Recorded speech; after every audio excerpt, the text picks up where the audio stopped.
కూడా మాకంతా బాగానే ఉంది. 2 సార్లు కూడా నేను ఆఫీస్కి వచ్చాను. వచ్చినా సరే నేను చెప్పిన ఆయన బాగా రిసీవ్ చేసుకున్నారు. నాకు బాగా మాకు హెల్ప్ చేశారు. మాకు పెన్షన్ ఏటి అన్నీ కూడా ఇంటికి తెచ్చిస్తున్నారు. కోట ఏటి అన్నీ కూడా మాకు ఇంటికి వస్తున్నాయి. మేము చాలా రోజుల నుంచి ఇక్కడే ఉంటున్నాము. మాకు ఇల్లు లేదు. ఎప్పుడు 10 సంవత్సరాల ముందే పెట్టుకున్నాం కానీ రాకపోతే ఇప్పుడు జగన్ వచ్చిన తర్వాత మా అమ్మకి ఇల్లు స్థలం వచ్చింది. ఇల్లు కూడా అపార్ట్మెంట్ కట్టేసి ఇచ్చారు. మేము చాలా హ్యాపీగా ఉన్నాం. చాలా బాగుంది. మా లైఫ్లో మేము అనుకున్న గోల్ రీచ్ అయ్యాం. దాంతో నా పెన్షన్ కూడా వచ్చేది కానీ నా వల్ల పోయింది ఆ పెన్షను. ఇప్పుడు మళ్ళీ వచ్చి అడిగితే ఓకే అమ్మ నీకు ఏం బాధపడవసరం లేదు, నీకు పెన్షన్ వచ్చి దారి చెప్తాము, నువ్వేం ఇబ్బంది పడవసరం లేదని చెప్పారు. నాకు చాలా హెల్ప్ చేశారు. నాకు జగనన్న పథకాల వల్ల చాలా లబ్ధి పొందానండి. మేము ఇంతకు ముందు మా అత్తగారు ప్రతిదానికి కూడా పంచాయతీ ఆఫీసులకి వాటికి పరిగెట్టి ఎవ్వరు కూడా మాకు పనులు జరిపించలేదండి. కానీ మా జగనన్న వచ్చిన తర్వాత మా ఇళ్ళకు వచ్చి ప్రతిదీ మాకు మేము ఏది చెబితే అది మా వాలంటీర్లు కానీ ప్రతిదీ కూడా మాకు మా ఇంటికి వచ్చి అందజేశారండి. మా అత్తగారు పింఛనీకి కార్డు పెడితే ఉదయం 9 గంటలు పెడితే సాయంత్రం వచ్చేవారండి. అలాంటిది మా కాళ్ళ దగ్గరికి పింఛనీ ఇచ్చిస్తున్నారండి.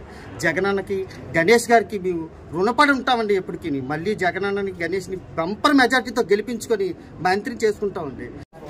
నాకు 2018లో 58 సంవత్సరాలు వయసు వచ్చిందండి. అప్పుడు పెన్షను గత ప్రభుత్వంలో పెట్టాను. గత ప్రభుత్వంలో నాకు పెన్షన్ శాంక్షన్ చేయలేదు. గత ప్రభుత్వంలో టిడ్కోయిలు కూడా పెట్టాను. టిడ్కోయిలు పెట్టినా సరే టిడ్కోయిలు నాకు శాంక్షన్ అవ్వలేదు. జగనన్న గారు వచ్చాక పెట్ల ఉమాశంకర్ గణేష్ గారు ఎమ్మెల్యే అయిన తర్వాత నాకు పెన్షన్ వస్తుంది. తర్వాత టిడ్కోయిలు వస్తుంది. మా ఆవిడికి 15,000 రూపాయలు ఈబీసీ నేస్తం వస్తుందండి. అదంతా జగనన్న గారి పుణ్యం, ఉమాశంకర్ గణేష్ గారి పుణ్యం వల్ల ఈరోజు నేను హ్యాపీగా ఉంటున్నానండి. నెక్స్ట్ కూడా నేను జగనన్న గారిని, ఉమాశంకర్ గణేష్ గారికి కూడా మా ఫుల్ సపోర్ట్ మా తరపున మేము అన్నీ చేస్తామని చెప్పేసి ప్రభుత్వంలో ఉన్నటువంటి టీడీపీ కార్యకర్తలు అవనివ్వండి, నోట్లుగా ఉన్నటువంటి ప్రజానికి అవనివ్వండి, మన జగన్మోహన్ రెడ్డి గారు చేసేటువంటి సంక్షేమ పథకాలకి అందరూ ఆకర్షితులై ఈరోజు మన లోకల్ ఎమ్మెల్యే గారు అయినటువంటి గణేష్ గారి ఆధ్వర్యంలోని సుమారుగా 30 కుటుంబాలు జాయిన్ అవ్వడం జరిగిందండి. మేము ఆల్రెడీ వాళ్ళు అడగడం జరిగిందండి, మీరు ఎందుకమ్మా ఇలా జాయిన్ అవుతున్నారని అడిగినప్పుడు వాళ్ళు ఒకటే చెప్పారండి, గత ప్రభుత్వంలో వచ్చేసేమని మేము ఏదైనా ఒక పథకానికి వెళ్ళాలంటే 100% కూడా గంటల తరబడి రోజుల తరబడి వెయిట్ చేయవలసి ఉండేది. ఇప్పుడు ప్రజల వద్దకే పాలన అన్నట్టుగా జగన్మోహన్ రెడ్డి గారు పరిపాలనా దక్షతతో చాలా సులభతరం చేయడంతో మేమందరం కూడా చాలా సుఖశాంతులతో ఉన్నాము. అటువంటిప్పుడు మేము ఎవరికో ఎందుకు సపోర్ట్ చేయాలి, లోకల్గా ఉన్నట్టు మన గణేష్ గారికి సపోర్ట్ చేసి మేము గణేష్ గారిని గెలిపించుకున్న తర్వాత ఒకసారి ఎమ్మెల్యే అయినందుకే నర్సీపట్నాన్ని కొద్ది వరకు బాగు చేయడం జరిగిందండి. ఇప్పుడు ఎమ్మెల్యే రెండోసారి అత్యధిక మెజారిటీతో ఎమ్మెల్యేని గెలిపించినట్లయితే కనుక ఆయనకున్నటువంటి ఎక్స్పీరియన్స్ తోటి డెఫినెట్గా మనం నర్సీపట్నం నియోజకవర్గాన్ని ఒక ఉన్నత బాటలో నడిపిస్తారని చెప్పి. సార్ అందరికీ నమస్కారం సార్. ఈరోజు నర్సీపట్నం మున్సిపాలిటీలో మా 10వ వార్డు నుంచి సుమారుగా గణేష్ గారికి పథకాలకి మా వైసీపీకి ఆకర్షణ టీడీపీ నుంచి 26 కుటుంబాలు జాయిన్ అవ్వడం జరిగిందండి. వీళ్ళంతా టీడీపీ జనసేన చెందిన కార్యకర్తలు సార్. గణేష్ గారు చేసిన మంచి పనులకి ఆకర్షణ జరిగింది. 30 మంది పగలో 30 మంది పగలో రాత్రి ఇలా జాయినింగ్ చేసుకోవాలి. దీని మీద స్పందన ఏంటి? Power of Jagan, that is power of Ganesh. నమస్కారం అండి.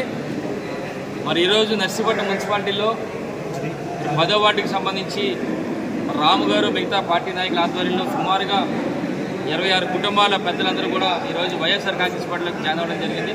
అందులో ముఖ్యంగా యువకులు, పెద్దలు చాలామంది ఉన్నారు. అంతకంటే ఎక్కువగా మహిళలందరూ కూడా మరి వచ్చి మరి మీకు తోడుగా ఉంటాం, వైఎస్ఆర్ కాంగ్రెస్ పార్టీ తోడుగా ఉంటాం, మీ వెంట ఉంటాం, రేపు రాబోయే రోజుల్లో మిమ్మల్ని గెలిపించుకొని జగన్మోహన్ గారిని ముఖ్యమంత్రి చేసుకుంటామని చెప్పి వచ్చినందుకు నిజంగా మీ ద్వారా వాళ్ళందరూ కూడా నా ప్రత్యేక నమస్కారాలు తెలుపుకుంటానండి. అయితే ఈరోజు చూస్తున్నాం మనం మరి ముఖ్యంగా చెప్పాలంటే గౌరవ ముఖ్యమంత్రి గారి తాలూకు పరిపాలన విధానం బ్రహ్మాండంగా 5 సంవత్సరాల కాలంలో ఎక్కడా కూడా పార్టీలు చూడకుండా చేస్తున్న కార్యక్రమానికి అందుకే ప్రతి ఒక్కరు కూడా పార్టీలతో సంబంధం లేకుండా అందరూ కూడా జగన్మోహన్ గారి నాయకత్వాన్ని కోరుకుంటున్నారు. అందుకని రేపు రాబోయే రోజుల్లో కూడా ఆయన ముఖ్యమంత్రి ఉండాలని చెప్పి యావత్ అందరూ కూడా ముఖ్యంగా మహిళలు ఎక్కువ మంది 100% మహిళలందరూ కూడా జగన్మోహన్ గారి నాయకత్వాన్ని కోరుకుంటారు. ఎందుకంటే ఎక్కడ పార్టీలు చూడకుండా చేస్తాం. దానికి తోడు ఎన్నో సంక్షేమ పథకాలు కూడా ఈరోజు అందరికీ కూడా ఆ పార్టీ ఈ పార్టీని కాకుండా ఆ క్యాస్ట్ ఈ క్యాస్ట్ అని కాకుండా అన్ని కులాలకి అన్ని మతాలకు సంబంధించిన అన్ని పనులు కూడా చేస్తారు. అందుకనే ఈరోజు రాష్ట్ర వ్యాప్తంగా గౌరవ ముఖ్యమంత్రి గారికి ప్రధానం పెరుగుతుంటే దానికి కారణం అది. అందుకనే ఈ రోజు నుంచి మాకు మొదటి నుంచి కూడా స్టార్ట్ అయితే నిన్న చేసాం, ఈరోజు చేసాం. రేపటి నుంచి కూడా కంటిన్యూగా రోజు తరపు ప్రతిరోజు కూడా మరి కార్యక్రమాలు ఉన్నాయి కనుక మరి అందరికీ కూడా ఈరోజు నర్సీపట్నం నియోజకవర్గ పార్టీ నాయకులు ముఖ్యంగా ధన్యవాదాలు తెలపాలి. ఎందుకంటే ఇప్పటికే సుమారుగా 30-40 గ్రామాల నుంచి కూడా మేము జాయిన్ అవుతామని చెప్పి ఇప్పటికే రావడం. దానికి ముఖ్యంగా కారణం ఏంటంటే పార్టీ నాయకుల దానికి కృషి. ఎందుకంటే పార్టీ నాయకులు అందరూ కూడా ప్రజల దగ్గరికి వెళ్ళి ప్రజల దగ్గరికి వెళ్ళి మాట్లాడి వాళ్ళందరూ కూడా తీసుకొస్తున్నందుకు, పార్టీలో జాయిన్ అవుతున్నందుకు మరి మీ ద్వారా గౌరవ ముఖ్యమంత్రి గారి ద్వారా మరి నర్సీపట్నం నియోజకవర్గ వైఎస్ఆర్ కాంగ్రెస్ పార్టీ ప్రత్యేక ధన్యవాదాలు తెలుపుకుంటూ మరొకసారి ఈరోజు పెద్ద ఎత్తున జాయిన్ అయిన ప్రతి ఒక్కరు కూడా చేతులకు నమస్కారం తెలుపుకుంటూ సెలవు తీసుకుంటాం. జై జై గాంధీ.